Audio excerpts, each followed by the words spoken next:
Excuse me, we need to start with the oath. Would you please swear in the witnesses? Ms. Howell and gentlemen, if you would please stand and repeat after me. I do hereby affirm that I will tell the truth and nothing but the truth to this committee today. Thank you.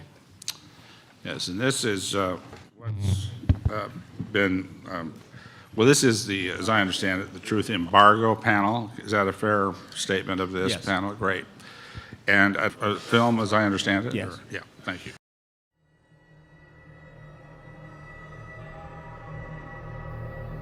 Yes, well, as we get older and older, I'm 77 right now.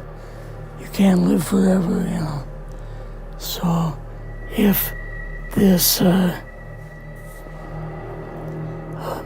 procedure I'm going to have to clean the blood doesn't work, then I've got probably a few more months to make it before my kidneys shut down, you know.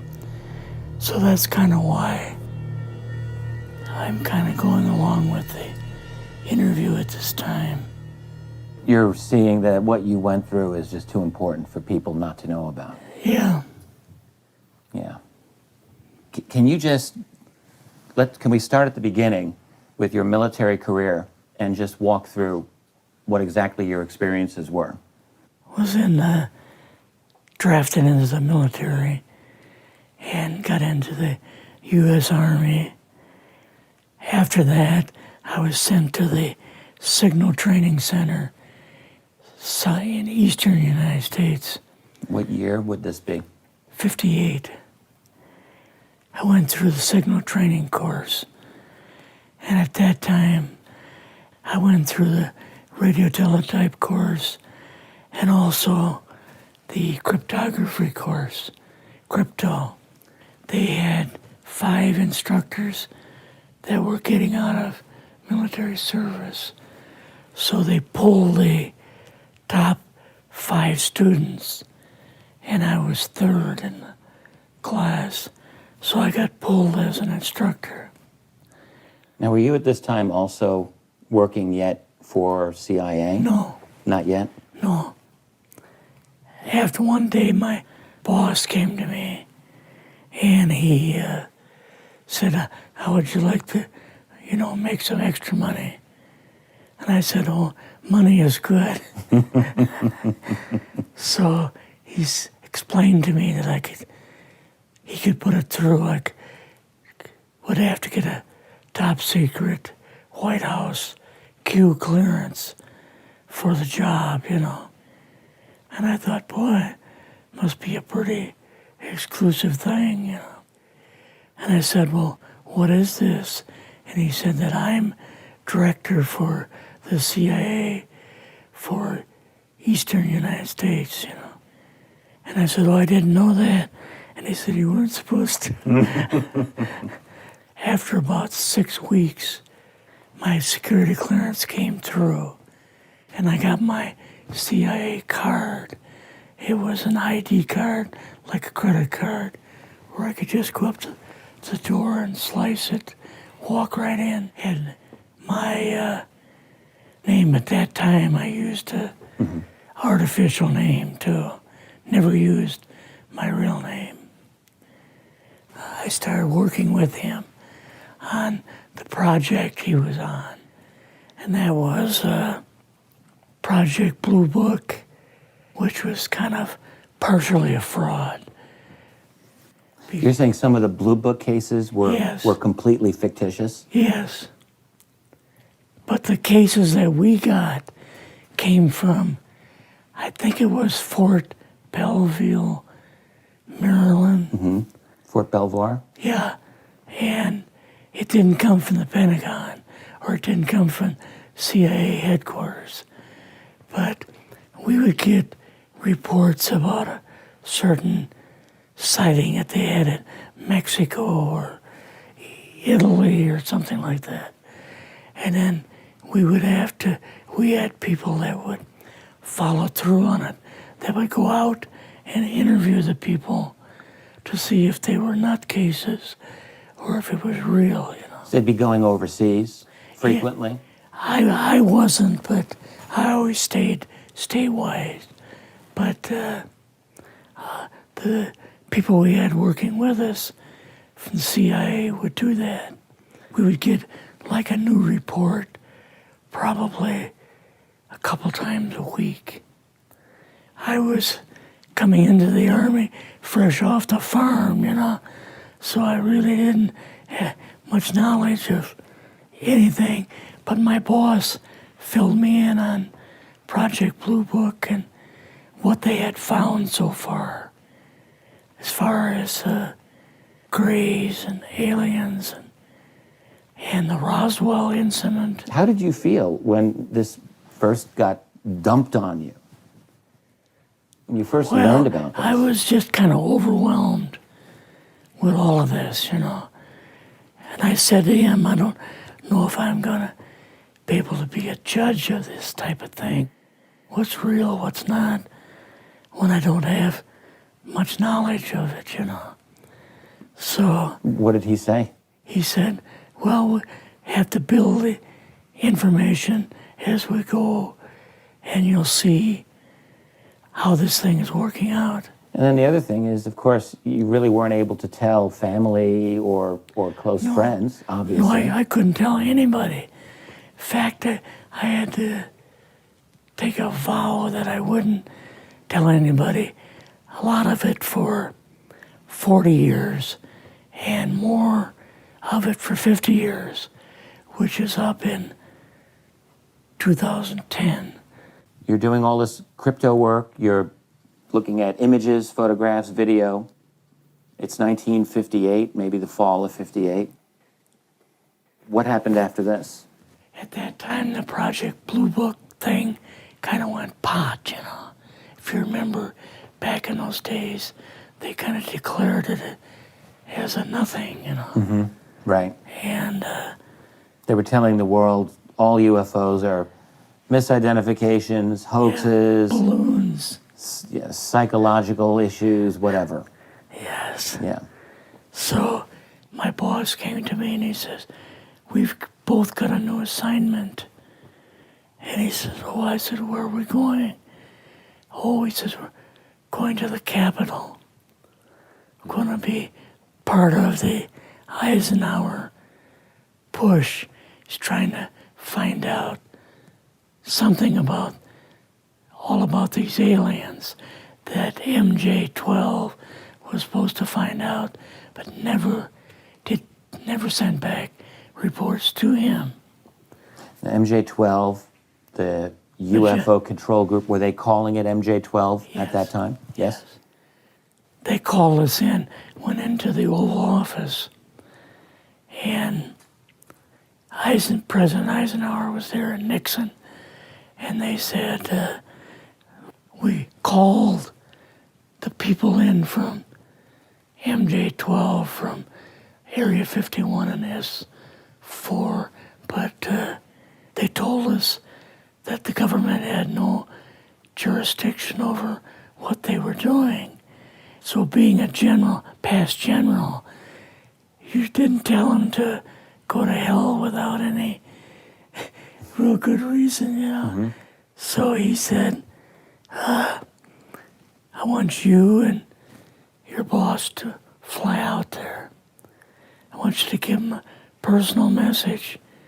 And he says, I want you to tell them, whoever is in charge, tell them that to get in, they have this week, coming week, to get into Washington and to report to me.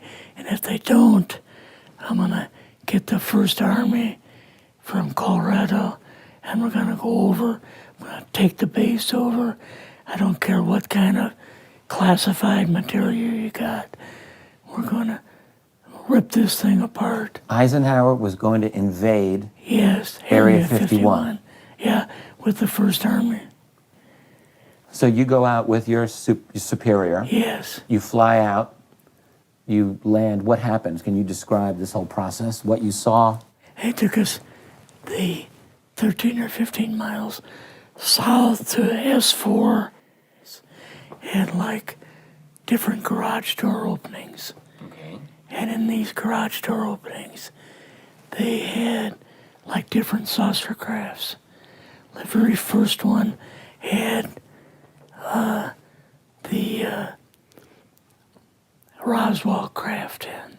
It was kind of crashed up, but apparently every alien that was in it died except for a couple. So you see the Roswell craft, and what are some of the others that you see? Well, the Roswell craft was really strange because it looked like real heavy aluminum foil. We could rock next to it, and you could rock it. The whole thing probably weighed 150, 300 pounds. Could they tell what the source of power was of this craft? Yeah, it was like a reverse gravitational thing of some kind. In fact, one later on, I got the mathematical code for reversing gravity in a 3x5 card. I guess there are different types of grays and so on. How did you see that evidence? Well, at the later on at S4, we viewed the autopsy film, and then the colonel said, "What we've got in here is we're interviewing a gray alien." All right, right there. How did you feel at that moment? Well, I thought, boy, we had no idea we were going to see the real thing. All we saw was film. You had to have a little bit of heart racing at that Yes. moment. My boss was able to go in and had like a partial interview with him. So what did this gray alien look like? Could you describe him a little bit? This one looked a little bit oriental. So I'm just wondering if it looked almost human, what about this didn't look human? No, it didn't look human as far as the skin tone and basically the shape of it and the size. How was its head size compared with a normal human, for example? Brain was kind of a little bit bigger. And some of the nose was very, very small. And the ears were just like holes. Mouth was very small. Now, why were they bringing you out here at all, anyway, to see an alien? What was the point? To go back and tell the president they actually had one. So he did not know at this point No, if there was an alien at S4. no. What did you do then at Area? Were you done, or did you have other things to do at Yeah, so S4? basically we were kind of done, went back to Area 51. They took us into the main building, and there we saw a U-2, which of course we didn't know existed. And a model of the SR-71. Yeah, the Blackbird. So, but like I mentioned earlier, it was not a model of the current Blackbird. It's an earlier version. But an early version. Did you go directly to Washington after this? Or did Yes. you go somewhere else? How did they get, did you fly regular airline or? We flew back to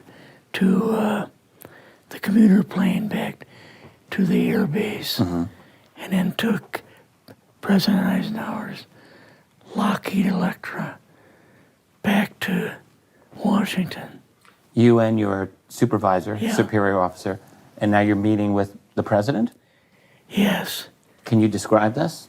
Well, we met with him in, the second story of the old OSS warehouse building. And Eisenhower and Nixon were there, and also Hoover was there. So he asked us what was going on, and we told him about the alien, the whole situation, and the black projects and so on. And he was just totally shocked.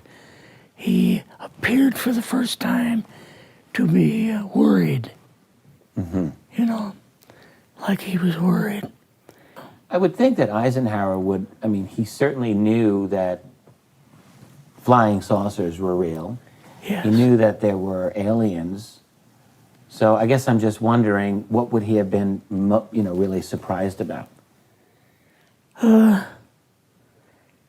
Surprised about the black programs.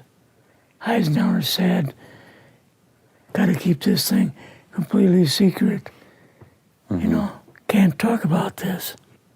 Your actual name is, I mean, the name you grew up with, that was a different name than what you had in the... I never used it in the CIA at all. Now, what about today? You're going on the public record, and this is still sensitive information, even though earlier you talked about, security oaths that maybe expire after a certain period of 50 time, years. but you're still concerned. Linda Motenau's phone call, her phone was tapped, and they got my phone number, and through the telephone company, they're able to find me, and so on.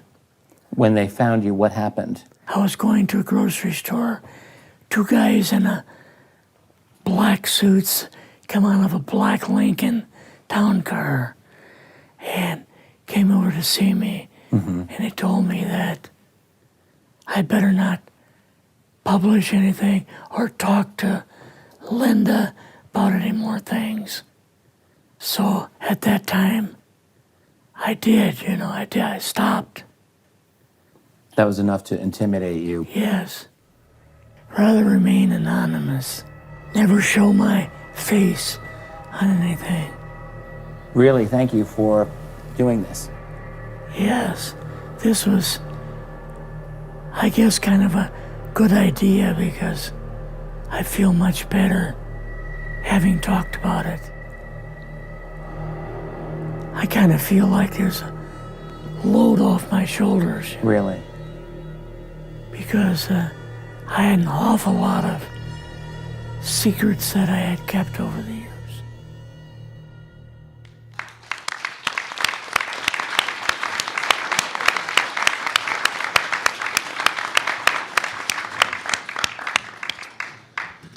I'd like to now hear from Linda Moulton Howe. And go ahead, you've got 10 minutes. In the summer of 1994, I spent 3 days and 3 nights in that gentleman's home. No one on the planet knew where I was, not my family, not anyone. I recorded 11 90-minute audio tapes with him. I knew that I was in the presence of somebody who was telling the truth to the best of his ability, and that the military cover of levels of intelligence in this country has been used for a very long time. On the surface, he was a cryptologist working in the United States Army.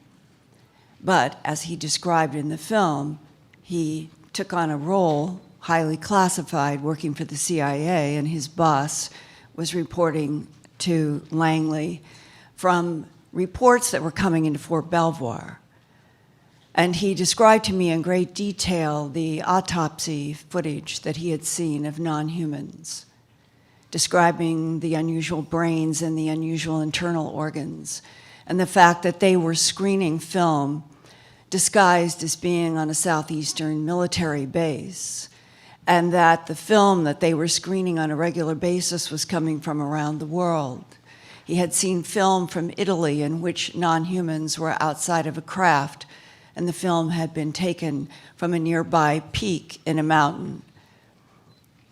He talked about Area 51 from his firsthand experience of being there on the other side of what would be a one-way mirror, while his boss from Langley was inside with a non-human.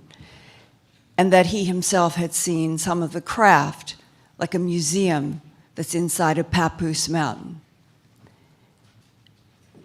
After those 3 days and 3 nights where no one knew where I was, I left to do something that would be normal in the normal 9-to-5 world. And when I returned to my home then in Philadelphia, I remember going to the phone and voicemail, and the last thing that we had agreed upon was that I would return in approximately 4 weeks with a video crew in which I was preparing a statement for him and for me to sign, that I would do a videotape interview like my 11 audio tapes, and I would hold it until after his death. He thought that he was not going to live very long in '94.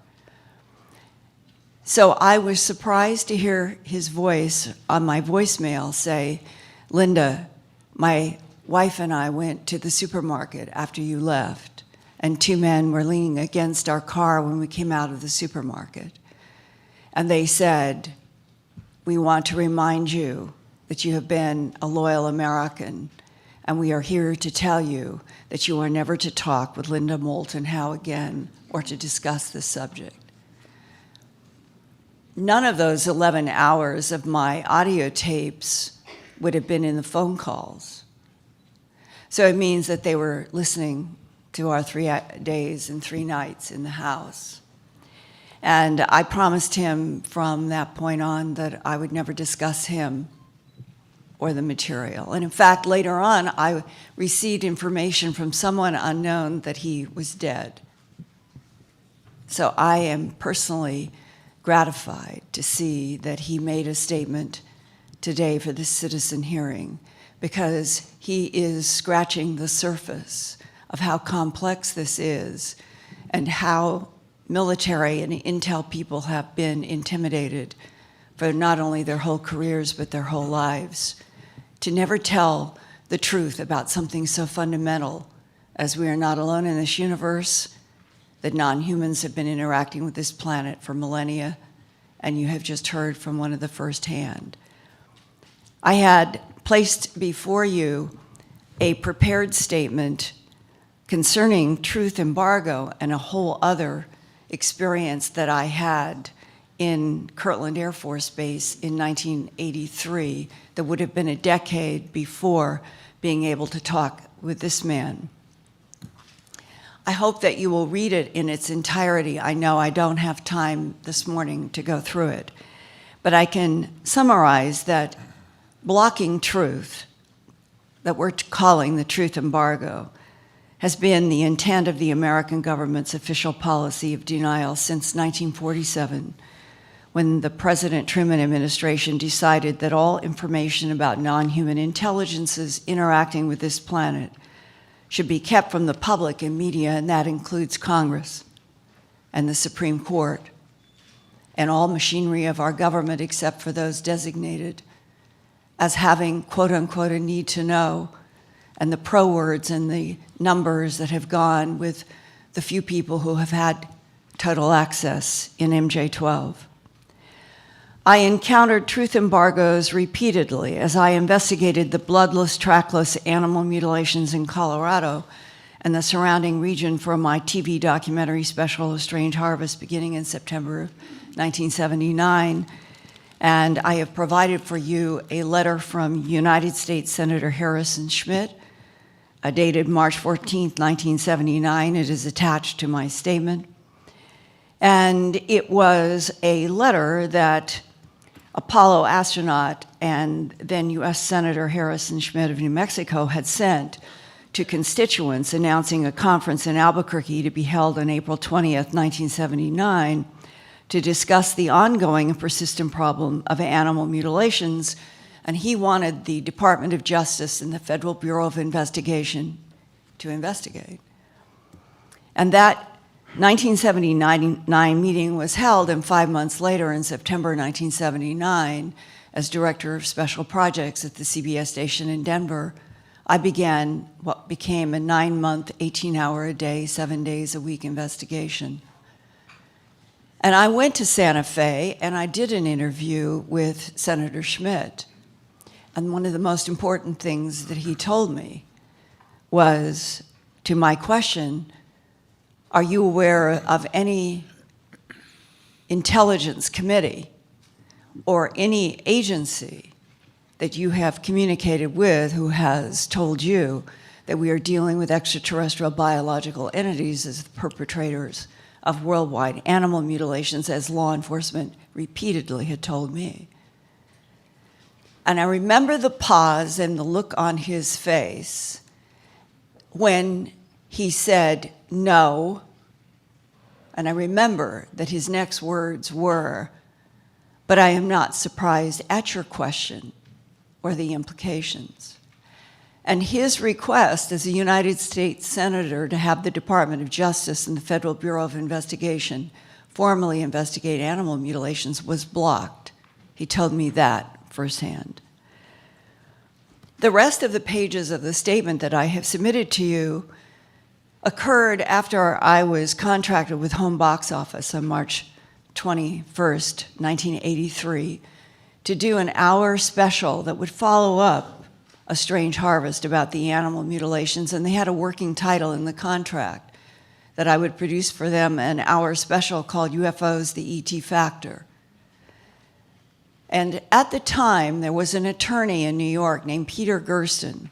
He was the first attorney to file against the CIA, the NSA, National Reconnaissance Organization, the Defense Intelligence Agency, and other military agencies under the brand new Freedom of Information Act, FOIA, for documents that those agencies had.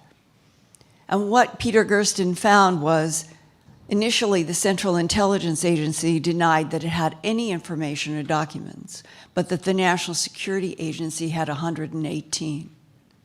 So he would send the Central Intelligence Agency's formal letter to the National Security Agency asking for the documents referenced by the CIA. And the National Security Agency would send him a formal letter referencing the fact that the Central Intelligence Agency had 35 documents shared with the National Security Agency. And eventually, he assembled dozens of documents that came from those agencies, each one pointing a finger at the other.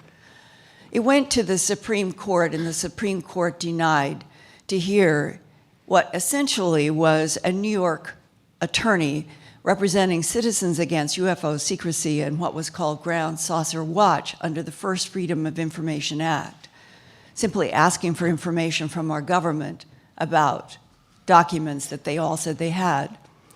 And even though the Supreme Court denied that they would take on that lawsuit, out of it came many pages of blacked out information that has been held up by Stanton Friedman and others of us over the years, that agencies who are not allowed to speak and who have been responsible for counterintelligence since World War II to convince us that there's nothing to this phenomena are the very agencies. The witness has about 1 minute remaining. They are the very agencies who have the information and have been interlinked with Majestic 12 that was appointed by President Harry S. Truman within a very short period of time after the crash retrievals in July of 1947. And that Majestic 12, MJ12, whatever the letters and numbers are in 2013, the same kind of inner sanctum agency still exists interacting with other inside inner sanctum black agencies. There is a parallel black budget, there's a parallel government, and this is how the truth that this gentleman described and that many people in our government have known since at least 1941, when there was another crash retrieval from Missouri and an instrument called a neutronic propulsion unit was hand-delivered to Oppenheimer for his use in developing and researching what became the atomic bomb. And finally, the truth embargo, so that you would have reference to the two agencies that in the beginning had the most information the Atomic Energy Commission, and the Department of the Navy. All of those documents of all of the truth that he has said that I have tried to report about now for 33 years, they are essentially off limits to any access by Congress or even the president, because they are classified as only under a need to know, and probably Suitland, Maryland archive has them. And the witness is time. Thank you.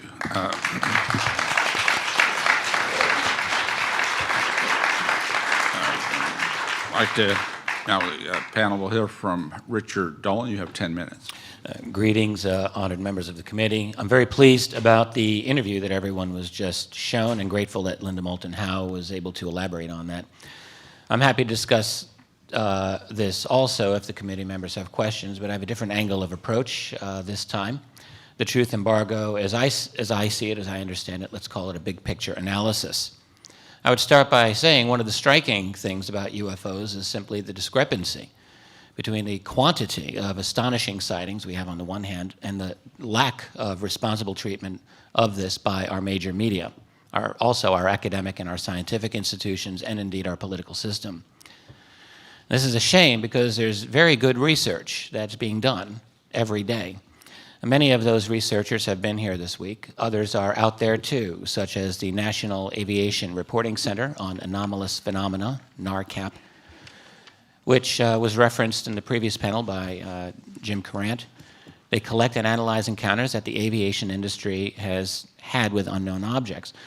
There are thousands of such cases.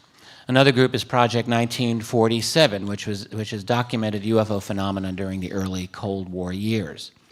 There are outstanding websites, such as UFOevidence.org. There are also many excellent research groups in Europe and elsewhere in the world. None of them get any love from America's dum-dum media, which prefers to lump the whole subject into a big tinfoil hat and instead write about the latest escapades of Kim Kardashian. But this is a symptom.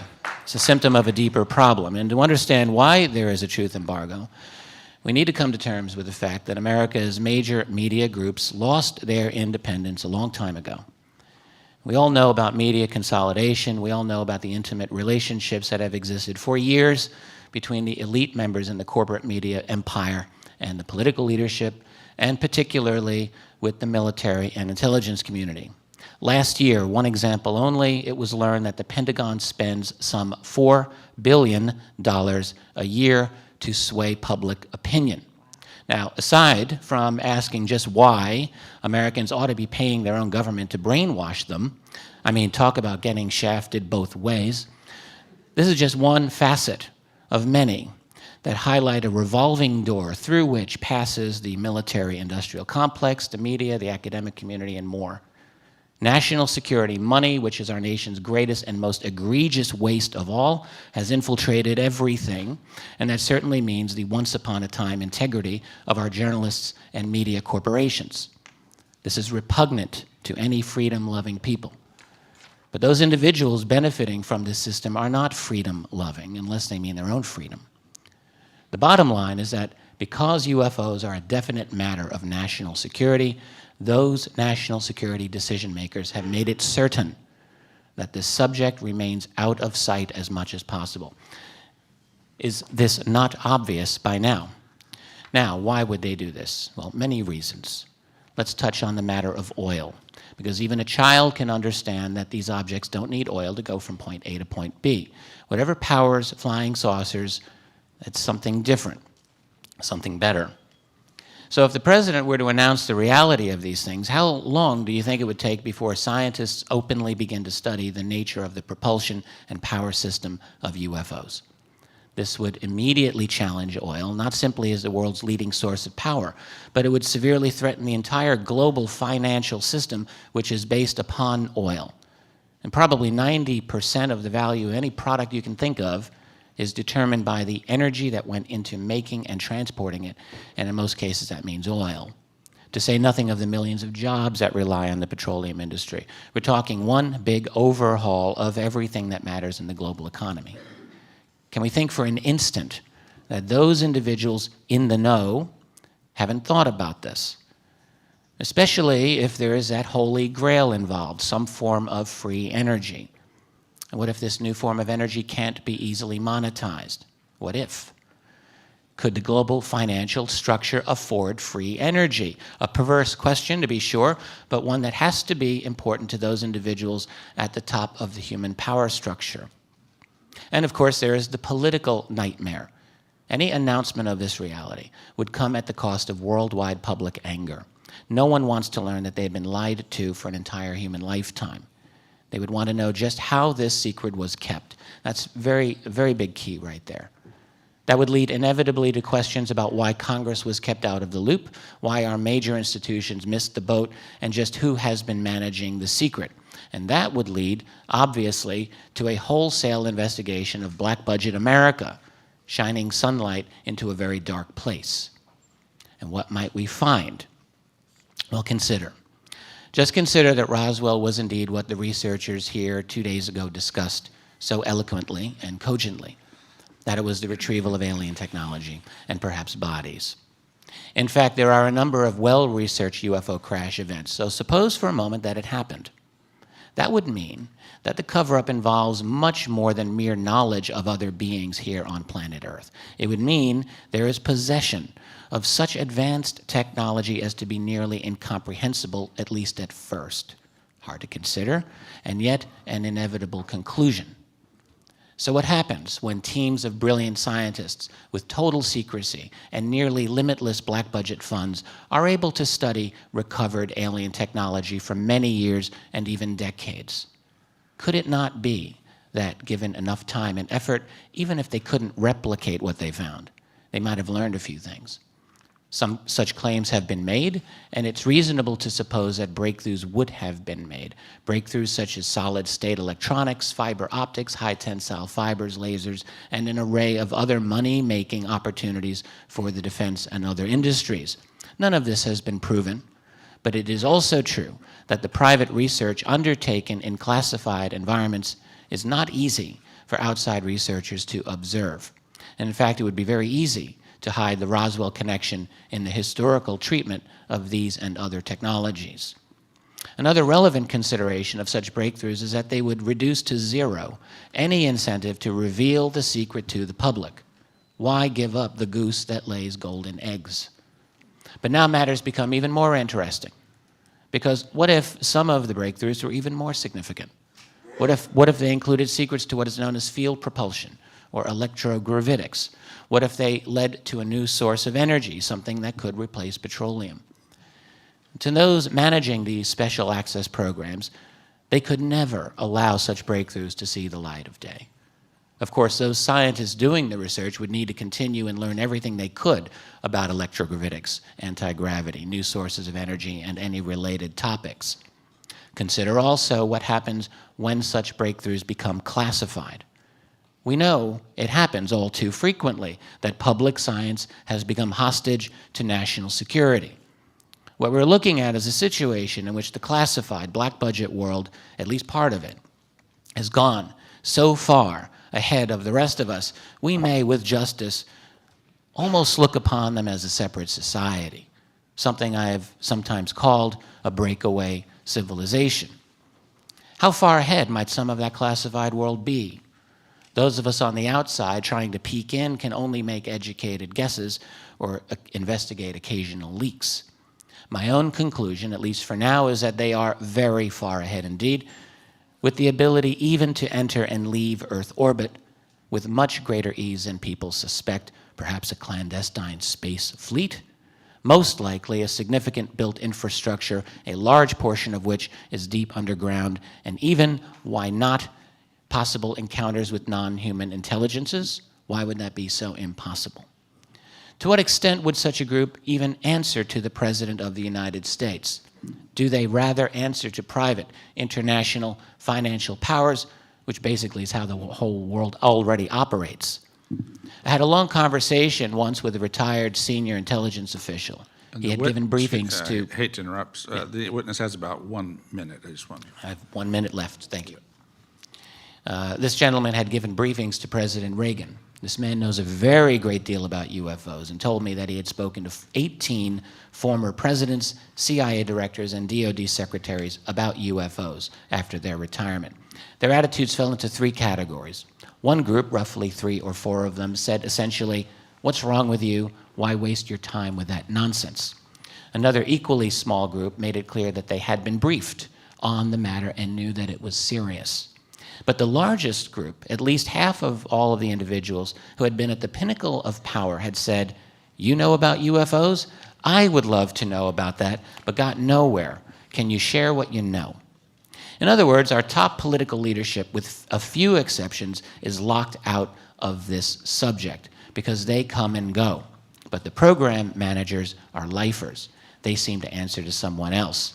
Recall the words of the late Senator Daniel Inouye from 1987, "There exists a shadowy government with its own Air Force, its own Navy, its own fundraising mechanism, and the ability to pursue its own ideas of national interest, free from all checks and balances and free from the law itself." He was on to something. And the witness, thank you. The last two witnesses have been particularly good at keeping it right within the time limit. We sure appreciate that. Jeffrey Torres, you got 10 minutes. My pleasure. Well, good day to everybody. My name is Jeffrey Torres. I'm not going to talk about myself much. I'm a veteran. I served the United States Air Force. I'm talking here today about my father. I'm the son of Major Milton John Torres. My father served in the U.S. Air Force from 1951 to 1971, and regrettably, my father cannot attend this hearing as he is now suffering from ill health directly related to combat from the Vietnam War. I told him before I left that I was coming on his behalf, and he expressed his deep gratitude that I was coming here today to testify and tell you folks his story. First of all, I would like to give you a brief history of who my father was and his accomplishments. Dad earned a bachelor's degree in general engineering with a minor in chemistry, and he completed his master's degree in aerospace engineering from University of Oklahoma in 1961. His military career was spent over the span of 20 years. Dad served as a fighter pilot, flying the F-86D, according to him, the best airplane ever made, as well as the F-100. He was a decorated pilot, achieving the title of USAF Command Pilot. Dad flew over 300 combat missions in Vietnam as a forward air controller in Vietnam. He received 13 air medals, including the Distinguished Flying Cross. And I know firsthand that he was even put in for the Air Force Cross, to which he denied because of political reasons, which we'll not get into here. My father attained the rank of major, as well as during his career he also worked with NASA as a chief of range control for the Gemini and Apollo moon missions. After Dad retired from the United States Air Force, Dad worked for Pan Am as an engineer and later acquired his doctorate in mechanical engineering from the University of Miami. My father's last job was as a professor at Florida National University, teaching engineering. During his tenure at FIU, he invented a chemical encoding process using a polymer to prevent catastrophic metal fatigue on aircraft and received a patent for that process. Dad retired from FIU in 2004. So now we'll go on to Dad's story and the event that happened. I will go into some details he shared with our family, but before I do, I want to point out something here, that my father, he kept his secret for over 50 years. He never told anyone, and he honored his oath to this country. And he never had the chance to tell his story to my grandfather, his father, who he loved very, very much. And I've never seen my father cry until this story broke. Sadly, my father kept it all from everyone, including us and my family, not even telling his father's story when he was the closest man that he ever had. I know Dad would never have discussed this event if not for it being declassified by the Minister of Defense, Nick Pope, out of the UK. After the event was declassified, Dad shared the story often with us. It was May 20th, 1957. Dad was stationed at RAF Manston, England. Dad was working on intercept standby. Of course, this was cycled between the pilots in this particular event. It was Dad's turn. Dad was again flying the F-86D. This aircraft was a D model, which meant it was an all-weather fighter. Dad told me that the RAF Manston was a main intercept squadron during the Cold War in England. Dad was on alert with his wingman and some of the ground crew in the ready room. That night was a typical English night with the weather being poor and foggy. The notification came down from the ready room indicating a scramble. Dad ran for his plane. The scramble was initiated. Dad jumped in his cockpit. If you could, please, I put the photo of Dad's aircraft, if anybody would like to see the airplane. And I have one saved on the, anyhow. So he jumped in his cockpit upon getting the authentication code to fire. He then realized that this was no drill. They normally would never give you an authentication code, and they told him it was a hot mission. He had orders to shoot this thing down. Dad told me whatever this thing was, they wanted it down, and he thought he was starting World War III. All kinds of thoughts were in his head. The intercept controller ordered Dad to fire a full salvo of 24 rockets at this object. Dad later told me that he knew full well how serious this event was. Dad was in his aircraft. His aircraft came to life, and he was given an order to go gate, which meant full afterburners were to be used. After getting airborne, Dad said, "Do you want me to continue with the afterburners?" Affirmative, go gate. In other words, they wanted him to close in on this thing, and they wanted him there fast. Dad was told to vector over to the North Sea. The object had been sighted hovering over East Ipswich. Dad told me he had a confirmation of the target acquisition from the ground radar. His jet flying with full afterburners was now headed towards the North Sea, and Dad was flying at 32,000 feet and full afterburner in heavy cloud cover with zero visibility. However, with his radar was painting a target as big as an aircraft carrier at that altitude. Dad was fast approaching the target, and the object kept pulling in front of him just beyond range. It was toying with him. Finally, he was able to get his radar lock on the object. Dad said this thing was huge, and the blip was so big that it was easy to get target acquisition. Right before he got the instruction to fire from the radar control set, the target made an erratic side-to-side movement and moved beyond range, causing Dad to lose lock on his target. The object then accelerated from 0 to Mach 10 in seconds, and Dad was unable to fire as a result. He lost complete lock. Dad told me his radar, his wingman's radar, and the ground radar confirmed it as well. They had lost lock, and they were totally perplexed as to what happened. So, make a long story short, the most compelling thing Dad said was that this thing was doing things that no ordinary aircraft could do. It was defying the laws of physics, and he was convinced that it was of alien origin. Anyhow, during that time, there was nothing in the Air Force that could come close to it. The F-86 could barely make Mach 0.98 Mach. It would make Mach 1 in a complete dive at the time, and this thing did Mach 10. There was no known aircraft that could do this. So upon landing his aircraft, Dad was contacted by the intercept officer on a secure phone. The person on the line told him that what happened was considered classified and not to discuss this with anyone, from his wingman to his commander. He would be debriefed in the morning. Dad told me he realized how lucky he was, as if he did manage to fire at this object, it probably would have vaporized him. And off the record, he was scared shitless. So he did tell me that the following day, Dad reported for duty. A call came in from a man that was from the NSA, and he called him a spook. For us, it was much more personal, this whole event, because the spook came in and swore Dad to secrecy that he would never, ever repeat what he'd seen.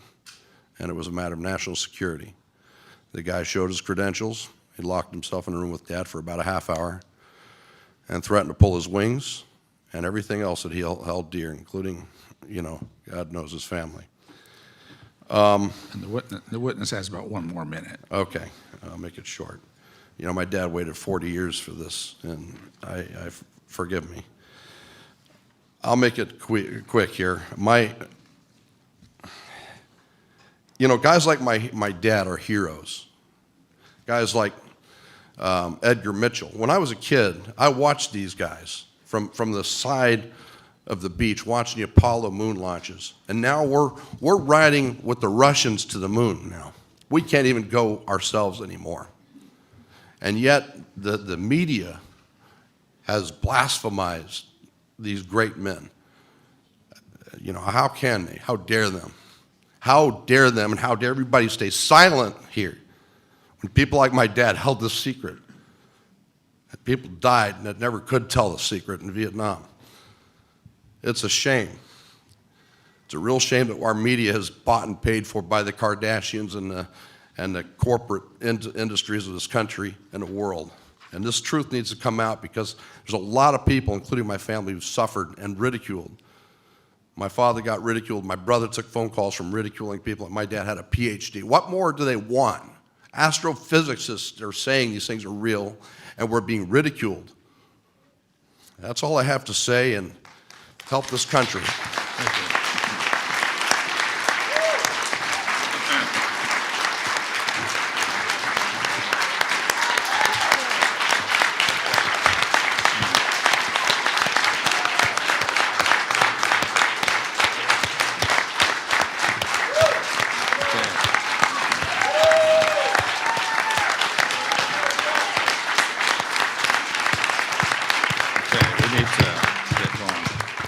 I want to thank the panel very much, and will indicate to the members that we've got 6 minutes each for questioning. I will reserve my minutes, and we'll reverse the order a bit here. And so we're to Senator Gravel.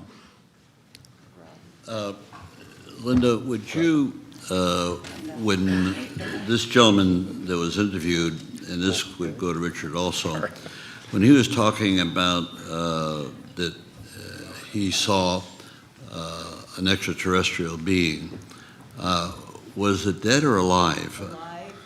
So we had imprisoned this person or this being.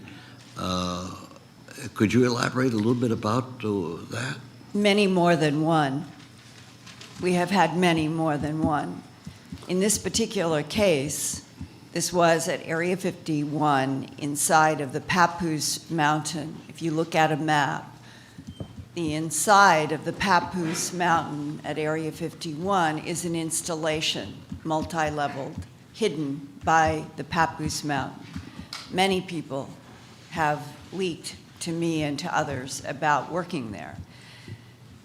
And in there are offices, as we would recognize as offices, and his CIA boss and the man in the film and a couple of others were taken to one of these offices where there was a one-way.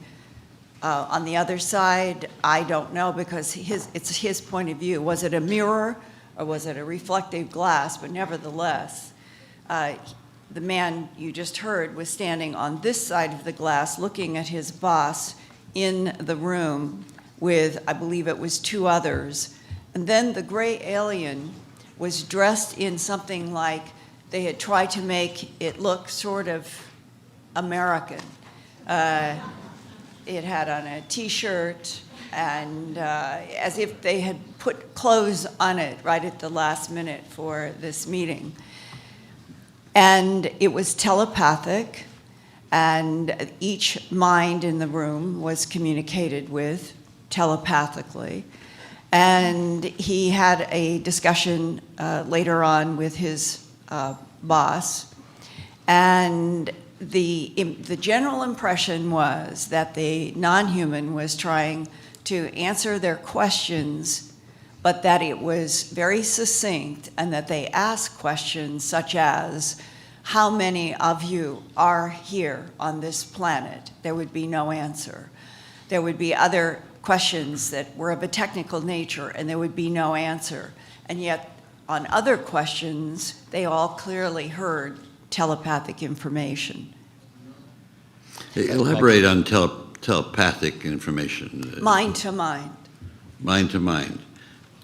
I would just add, I recall the witness speaking about that, and certainly it's exactly right, Linda, that what he said to me.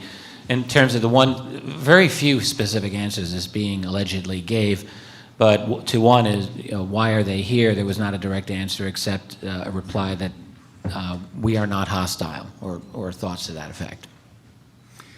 When you say telepathic, that means that the being was communicating directly, understood the way our mind worked. Now, were we able to telepathically communicate with them, or was it a one-way street? I can add something here along those lines. And then humans, by definition, live in a mental island. And we're dealing with intelligences that not only can place thoughts, images, movies, symbols directly into human minds very easily, they simultaneously upload information from human minds. And I have had the experience of talking with a man who was working for the Central Intelligence Agency when he had an interaction with one of these beings. There have been many, sir. And that his whole mission was to have the experience of the upload-download telepathically with a being under a completely non-threatening, totally organized fashion. And he told me that they had warned him that the process of the telepathic download, upload usually disables humans. Humans usually faint. And that he had the experience, and the way he described it was, he said, Linda, imagine 7 feature films going through your mind at the same time with heat, temperature, sense, sound, all of the senses and more. And then overlying those 7 feature films are 3-dimensional gold symbols that we would relate probably to Sumerian cuneiform or Assyrian symbols. And that all of that goes through your head in a matter of what your brain, your human brain, not being able to interact, but has a sense of very rapid time. And that when it's all over, as he said, if God asked me what had been downloaded into my mind, I could not tell you, but I know that everything that I have ever lived was uploaded. That is frankly the level of telepathic interaction that has been going on in this planet for a very long time. My time has expired, but maybe later on we'll come back because I have other questions. Okay, thank you. We'll go to Representative Hooley. Yes, thank you, Mr. Chair.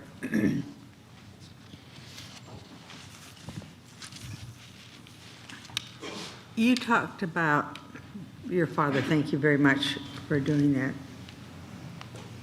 that he had kept the secret for years. How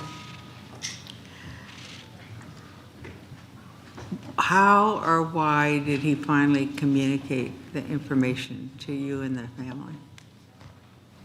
Well, it started much later. He started organizing RAF Manson reunions. He so loved his squadron that he organized trips to England and cruises, and I met his buddies, by the way, and they were all just the greatest guys. A lot of them were World War II veterans. And he would organize these trips, and you know, I guess at this point he started trying to find out answers as to why this had happened to him. So he was asking his squadron mates, and I guess he felt a little comfortable at that point. He had been retired for a number of years. And he ran across Nick Pope, and they were able to declassify the event, but it took many years after that it was declassified. But he had started to speak about it after the reunions, but he would never speak publicly. And, as a matter of fact, I had no idea that this had happened, that he had carried that burden. And my grandfather and him were extremely tight. And he cried that he couldn't tell his own father because of that secret. And he didn't tell a soul. Can you imagine dogfighting like this fellow the other day from Peru? And yet, when he landed, the spooks that were there on the ground greeted him and said, "Hey, let's find out what that was." Our spooks told him never talk about it to anybody, including your wife, your kids, your family, your colonel, your commander. Nobody could he talk to. Nobody. And he carried that. And I can tell you, when I saw him cry on stage, my dad has now lost his voice because of, Agent Orange and all of the crap that goes with it. But I've found mine. I'm my father's son. I will get answers. I promised him that. So, thank you. Thank you.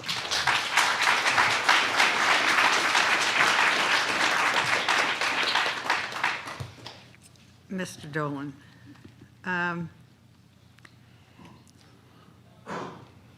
is there a way to put together people? For example, we've heard a lot over the last 4.5 days about the number of pilots who have seen other kinds of vehicles that are not from the United States or from this world flying. Is there a way to get some of these pilots together? I mean, are they willing to talk about what they saw? Do you know? Thank you for the question. First of all, I would just repeat the name of the organization I mentioned earlier in my statement, NARCAP, which is the National Aviation Reporting Center on Anomalous Phenomena. I mention them because they are very rigorous, very scientific, very low-key, very non-sensational, and deal precisely with these individuals that you're talking about and have done so for decades. There have been a number of cases in which we've had pilots go on the record. In fact, there's no lack of very good data and information out there. The problem is, unfortunately, that these individuals who are all sober and careful and, as you heard in the previous panel, still get ridiculed by the media. They get the tinfoil hat placed on them. This is something that none of us have found a way to get around that, no matter how rigorous we are.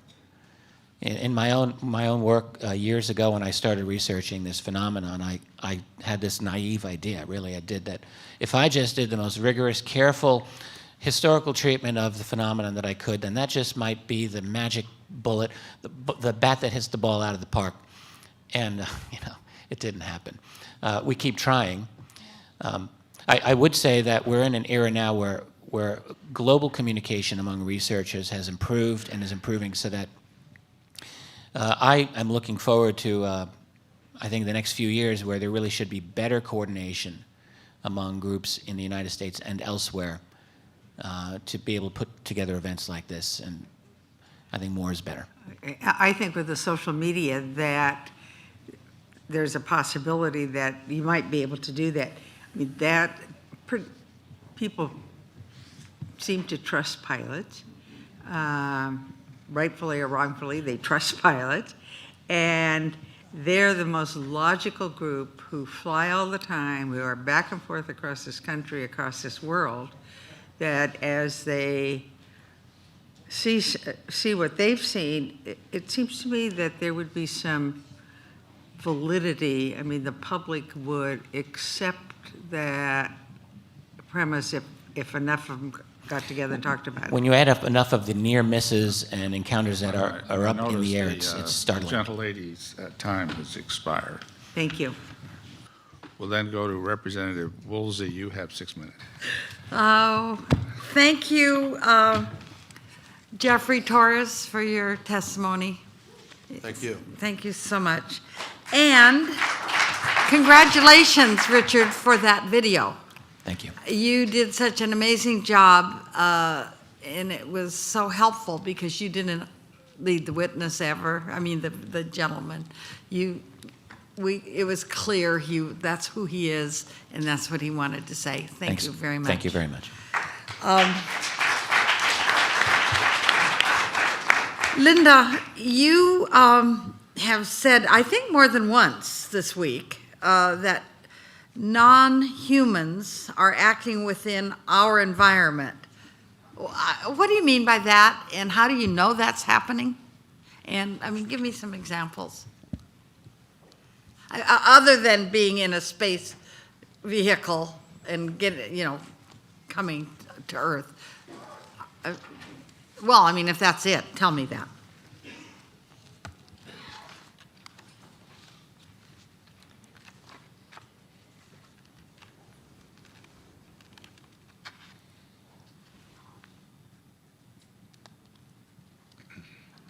I guess it's the accumulation of so many people that have talked to me off the record, who have died.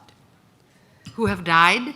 That I was given a chance to talk to people who were in some sort of the end of their days, and I had either been sought out or I had been referenced. Mm-hmm. And when you are talking to people who are essentially on their deathbed, and they are describing for you the interactions that they've had with extraterrestrial biological entities in the context of their professional capacity for the United States government, how would I question what they were saying to me?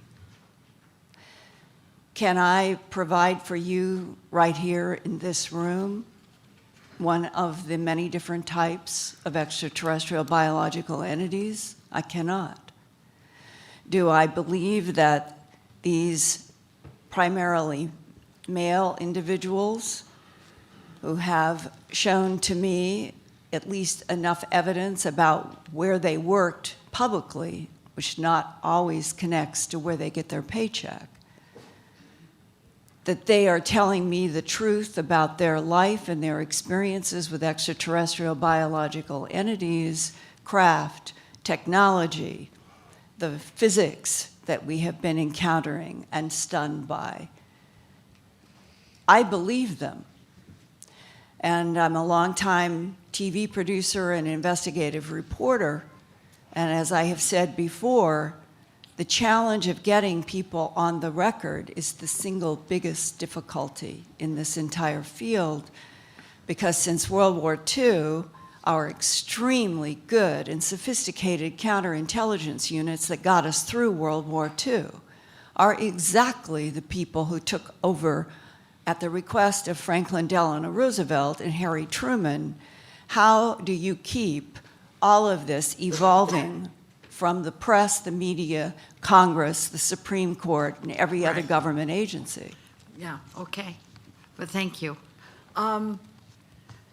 Somewhere between now and the end of this day, I'd like somebody to describe for me the different non-humans that have been observed, and what the differences are, and do they intermingle? And I mean, I think we've not asked that question. Well, I can give you at least a short answer. Okay. One man who retired from the Defense Intelligence Agency, who sought me out because of something I had published in one of my 4 books, and he had been exposed to it, but because everything is so compartmentalized on a need-to-know basis, he came to me as a reporter, and it goes to the heart of what he said. He said, my job when I was working for the Defense Intelligence Agency was to study and monitor the geopolitical territorial conflicts of 3 extraterrestrial biological entities who have been involved with this planet for at least 270 million years.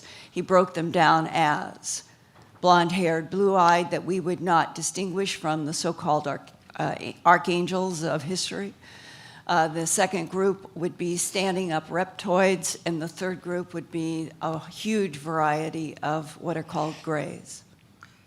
Okay, and do they intermingle? Are they all separate? They do not get along. They do not get along. I would add, if I may, that research has pointed out even a greater variety than this. If you want to, depending on how you deal with abduction research, there is some of this is fairly extensive. They would talk about insectoid-type creatures. And then let's not forget, there are a large number of individuals who have had or claim to have, sometimes I think persuasively, to be honest with you, some form of contact with other beings that is not physical. This is a very difficult subject to get one's hand on, but these stories do not go away. Mm-hmm. Who are these beings? Are they good, bad, indifferent to our fate is another issue we can discuss.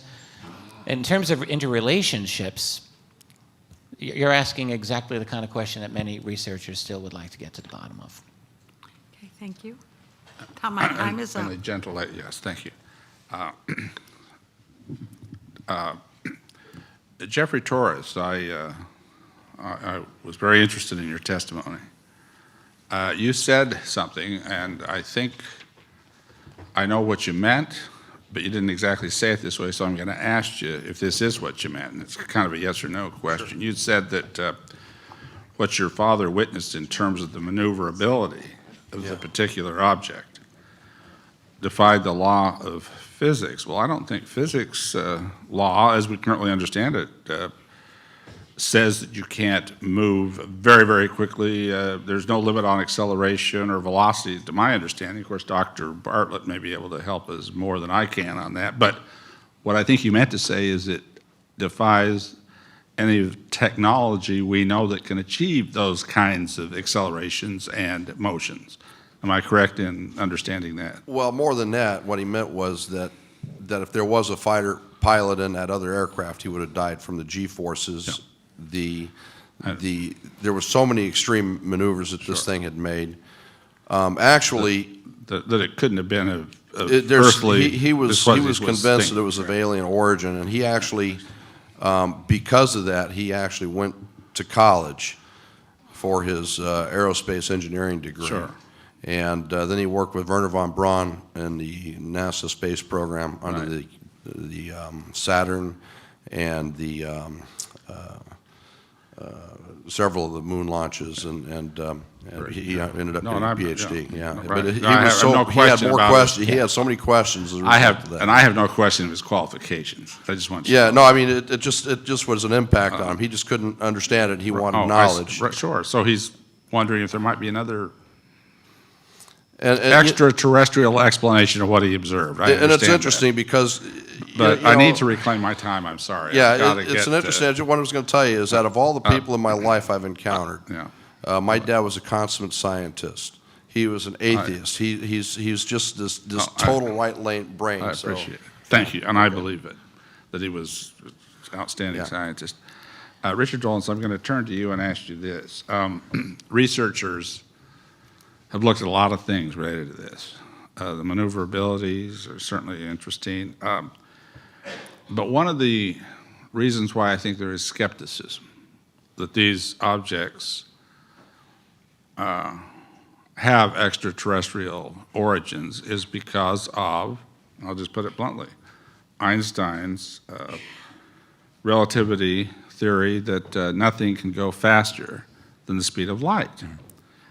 What are the most compelling studies of people that could explain distance questions without suspending Einstein's theory of relativity, law of physics that's well accepted that nothing can travel faster than the speed of light? Mr. Cook, I'm very, very grateful you asked that question. First of all, I just want to mention that regarding atmospheric phenomena, atmospheric objects that seem to defy the laws of physics, but of course they don't. Nothing defies the laws of physics. So the question was asked previously, why don't they make sonic booms? How do the pilots withstand G-forces? All of this is related. I would just point out there was an outstanding study done years ago by a retired NASA scientist, Paul Hill, who was known throughout NASA as their go-to guy for UFOs. And his exact question was, how is it that UFOs do what they do? And his conclusion in his study, published posthumously in the 1990s, called Unconventional Flying Objects, a Scientific Analysis, was that they do not, if you assume, because nothing works aerodynamically, it doesn't make sense, but it makes sense if you factor in what he called field propulsion. That is a kind of anti-gravity. And in fact, now what he couldn't figure out was what is the source of power for that. No one knows that. But actually, Hill did an outstanding work. His mathematics is very sound, and I would simply recommend it to everyone. Now, the distance problem has also been discussed by a number of scientists in the last generation, probably most famously the mathematician Miguel Alcubierre, who the math on what he did seems to be very, very good according to physicists. Essentially, think warp drive in Star Trek in the sense that if you have a source of power significant enough, it is possible and has been demonstrated mathematically to, for a craft, literally to kind of shrink the space ahead and elongate it behind. You're not violating Einstein's E equals mc squared. It's literally space itself that gets I'm going to reclaim my time folded. only for the reason to just Right. get this last question into you. When you say that you're kind of using anti-gravity as a way of saying we don't have to suspend Einstein's theory of relativity. But if you do that, then you're suspending his second theory, the general gravitational theories. So what I'm asking, let me ask you this. Aren't there researchers out there that have put together concepts or statements or proposed theories that say, hey, if you travel at even 10% of the speed of light, and if you have... Oh, absolutely, absolutely. Okay, that's what I'm In trying fact, to- Stanton Friedman, who was here earlier this week, has discussed this at length. There's a gentleman named Paul Laviolette, another one named Thomas Vallone, both of whom have done a lot of work in electrogravitics. I think it's very sound and worth anyone's attention. Thank you. I see my time has expired. Okay, So we're going with you, Representative Bartlett. All right. A Thank you man very who much. may and be thank you able to all. know all these physics rules that I don't. Thank you all very much for your testimony. That there is a cloak of frequency, I think, is undeniable. Like the symptoms of a very serious disease, if the doctor doesn't know the etiology of the disease, it becomes very difficult to treat the symptoms. How in the heck did we get here with this cloak of secrecy? You really can't treat the disease until you know how it was engendered. And I appreciated your testimony, Mr. Dolan, very much. You suggested at least one possible etiology for this symptom of this cloak of secrecy. Let me suggest another one that may give us the hope that it will be reversed, because if you're right, and I hope you're not, but if you're right, there's no hope or little hope that they're going to reverse this cloak of secrecy. Let me suggest another one. For 20 years before I came to the Congress, I worked for the military in every capacity you can work for the military, directly for them, captive Navy contractor, 8 years for IBM, as an independent contractor, Roscoe Bartlett and Associates, doing research work for the military.